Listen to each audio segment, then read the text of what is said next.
Hello, and welcome to another episode of Untraditionally Traditional, a podcast with me, Brittany Duncan, a Millennial Homemaker.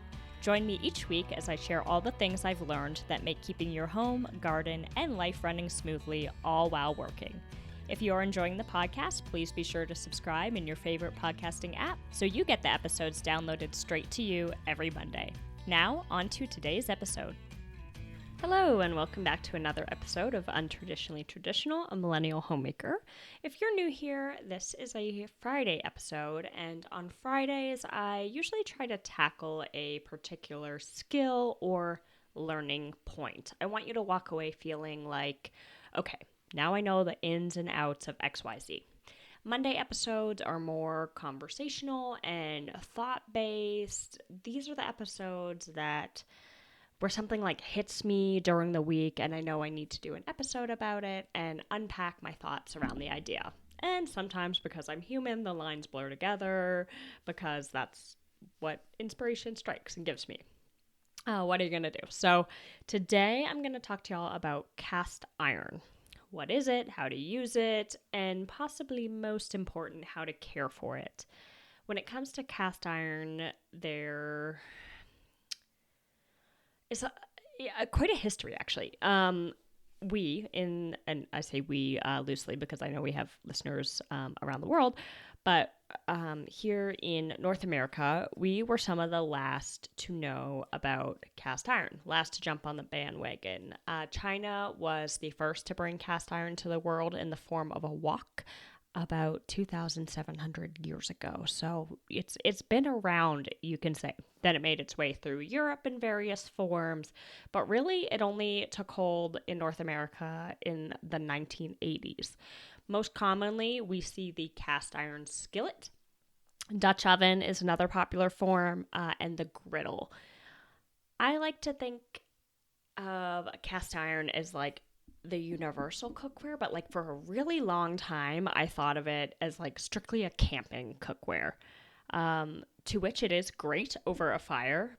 But to me, now that I have a cast iron pan, the idea of lugging that up a mountain or into the woods to go camping is not realistic. If you're car camping, by all means, take your cast iron, but I don't know, unless you have like a pack mule, I'm not personally going to be bringing the cast iron skillet into my camping trips because a 15-inch skillet is like typically between 9 and 12 pounds. So that's pretty heavy to be lugging around. Let's talk about how to select a cast iron pan. When you think of cast iron, you probably think of Lodge brand, because it is one of the largest, not developers, what's the word I'm looking for, makers of cast iron pans in North America. But there are a lot of different manufacturers in the game now and a lot of different price points too. You can spend anywhere from like $20 to $250 on a cast iron skillet. Lodge, who is the oldest American cast iron cookware company, has the title of price performer. Going to be one of the like cheaper but still good quality skillets that you can get. For a 12-inch skillet, you're probably looking at about $25, depending what store you buy it from. And you're probably asking yourself, okay, if I can get the cast iron skillet for $25, why on earth would I spend $250? And that's a really valid question. There's some subtle differences between these pans. Cons of the Lodge and why it keeps its price point where it is that it has a rough surface, and that it's a thicker, heavier pan, particularly on the sidewalls. Other more expensive competitors such as Field Company, Phoenix, and Smithy are polished. So that's going to give a smoother cooking surface and make it easier to clean. Cons, though, of that polished cooking surface is that it is going to have a harder time holding on to its seasoning. But that's a small concern, and we'll dive into that soon. A lot of that's going to have to do with how you season your pan. Johnson and I were very generously gifted a smithy skillet for our wedding by a dear friend of ours. Truly a gift that we never would have given ourselves, but that I'm so glad that we have. The thing about cast iron is that if it's cared for properly, it will last many lifetimes. So in a way, you can think of it as a heirloom piece. A well-loved cast iron pan can be passed down from generation to generation. So let's unpack that. How do you love your cast iron well? First, season often, and season well. Most cast iron pans, if bought new, will come, quote, pre-seasoned. Ignore this. Make sure you perform a proper seasoning regimen before putting your baby to use. Apply a thin layer of oil. Most instruction guides will call for vegetable oil, but for a healthier alternative, avocado oil will do the trick because it has a high smoke point. Apply a very thin layer over the entire pan, inside and out, and then you're going to bake it at 450 to 500 degrees Fahrenheit for about an hour. Allow it to cool to the point that you can handle it again, and repeat that whole process 3 times. This is going to be your initial seasoning process that will give your cast iron a strong foundation for your future cooking endeavors. It's really important that when you are applying that layer of oil, whether it's your first seasoning or seasoning down the road, that you keep it thin. Too much oil is going to cause the pan to become sticky, which you don't want. This is definitely a case of less is more. So usually what I'll do is actually put the oil onto a paper towel or whatever cloth I'm using, and then rub it in the pan versus pouring the oil into the pan. Just a little bit more control there. After you use your cast iron and clean it, then you can apply that thin layer of oil again and bake it again to keep that finish strong. If I'm being honest, I don't bake my cast iron every time I use it, at least not at like high temps. Usually what I'll do when I clean it, oil it, I'll place it back into the warm oven or back on the warm burner and let it just like cool on in that warm oven or on the warm burner. And that seems to do the trick. I'm sure there are some cast iron purists that are cringing listening to this, but you do what you can do, right? The first couple times that you use your cast iron, even after you do that foundational seasoning, you'll want to cook some high fat meals. Think bacon, just it's a good excuse. Like make a bunch of bacon. No one's going to complain in your house.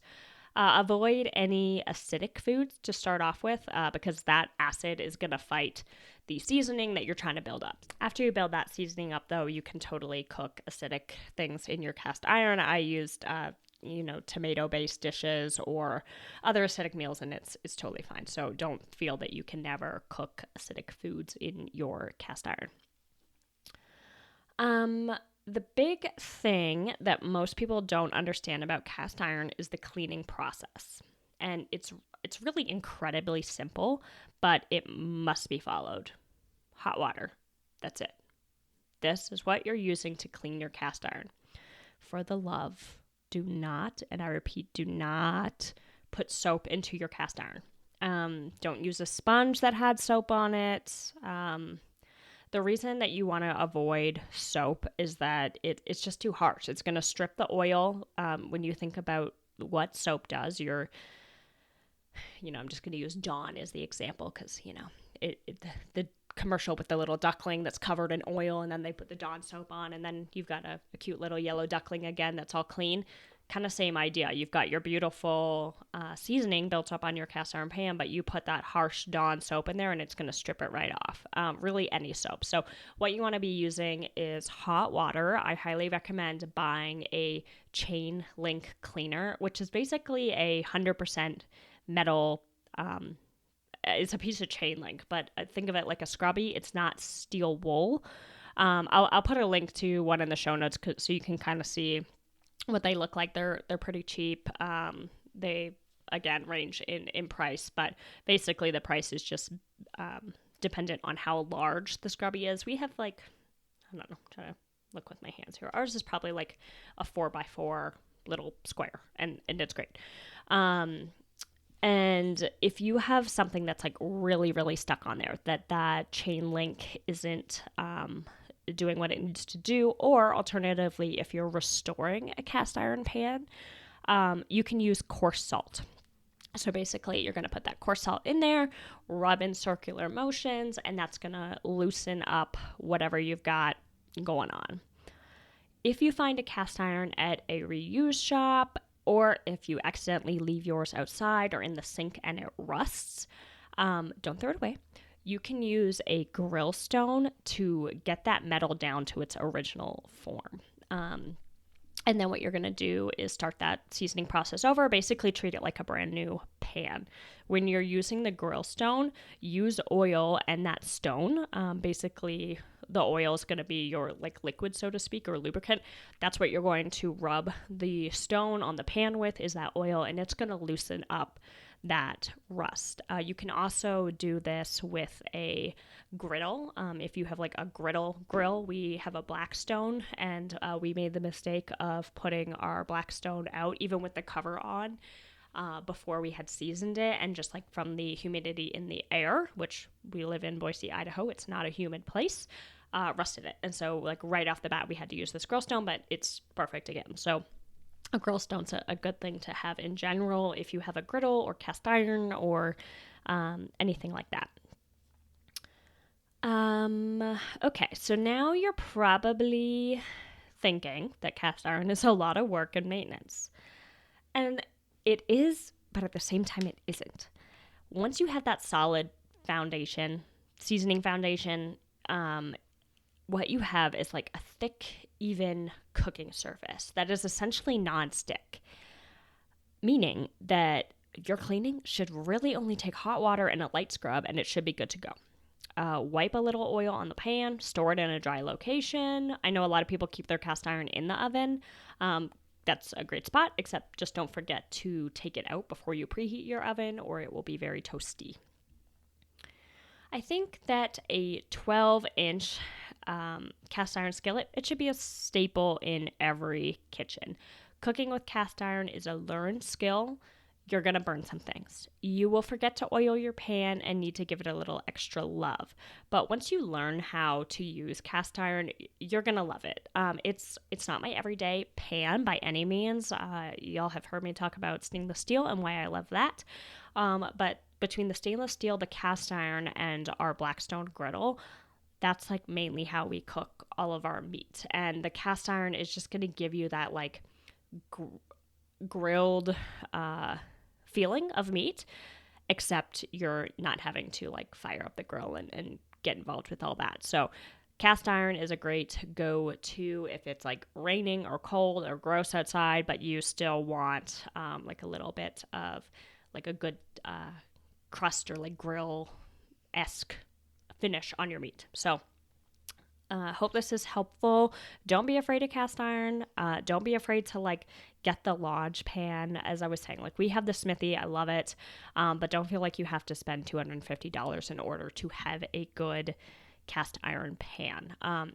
Keep an eye out at Goodwill stores, all those places. I will say, in terms of like the cheaper pans, and I don't know this for certain, so grain of salt here, but Lodge is a good brand. I would be a little bit skeptical about other quote price performer brands. Maybe like look them up and see how they make their cast iron, because what you don't want is them like cutting the iron with other metals, because then you're kind of defeating the purpose of the cast iron pan. So Lodge, if you're going to go price performer, I would say get the Lodge pan. Otherwise, yeah, the Smithy is great. I've heard really great things about the Field & Company as well as Phoenix too.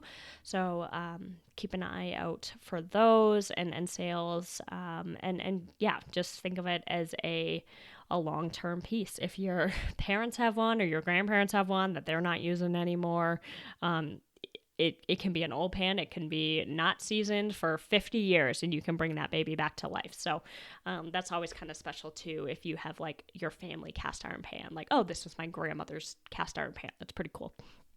Okay. On Monday, I'm going to be talking about